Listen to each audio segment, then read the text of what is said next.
Well, I've never been to a protest in my life, and I never thought I'd have to be.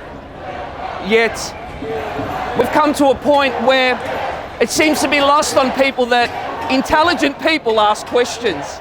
Intelligent people think about what they're injecting into their body. Intelligent people don't inject experimental drugs into their body. Intelligent people don't inject experimental drugs into the bodies of their family and their children. Intelligent people also question social passporting and totalitarian bills that are trying to be passed. So you ask me why I'm here, I'm scratching my head, why am I here? How did we get to this point? And people are chanting, sack Dan Andrews. I think that's old news. I think it's arrest Dan Andrews. It's about time. People were arrested. We are going against Westminster law, against democracy, against the Magna Carta. 500 years of democracy. People fought battles, wars, so we would never have to do this.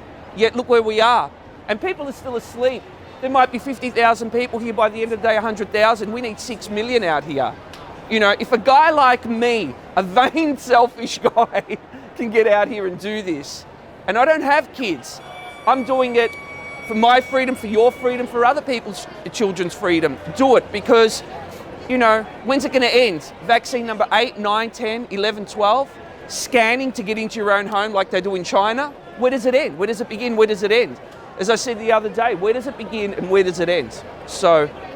You've spoken up, last question there, to talk about the discrimination. What do you think of the discrimination? The discrimination, well, it's... I mean, where do you begin? We're looking at a medical apartheid, and it's akin to wearing a Star of David.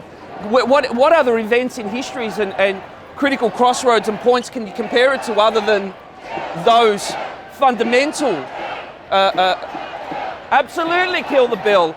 Now, the bill shouldn't even be proposed. That's another thing. Like, how did we get to the point where there wasn't an instant automatic outcry when somebody put that bill forward?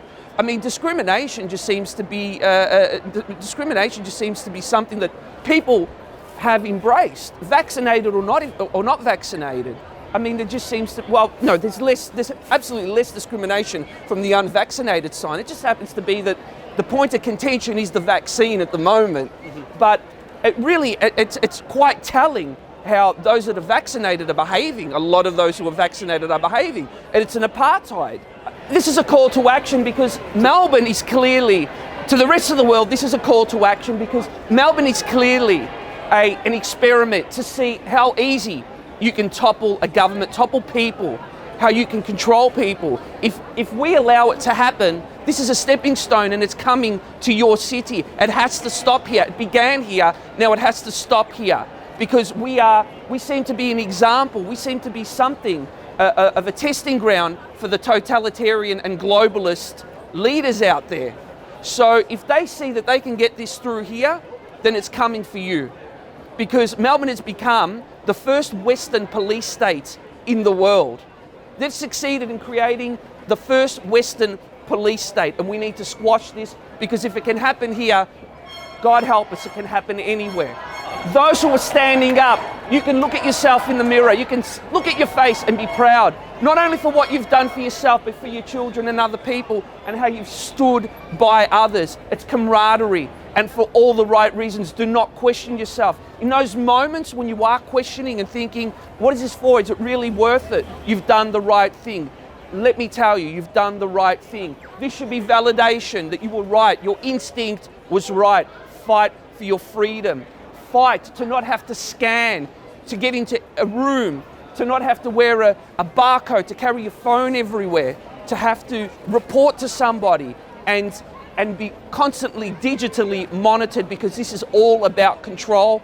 It's much more than just a virus and a vaccine. This is about controlling people, and we're saying out here we will not be controlled, we will not be answering to anybody, to an authoritarian government, to globalists. So you're doing the right thing.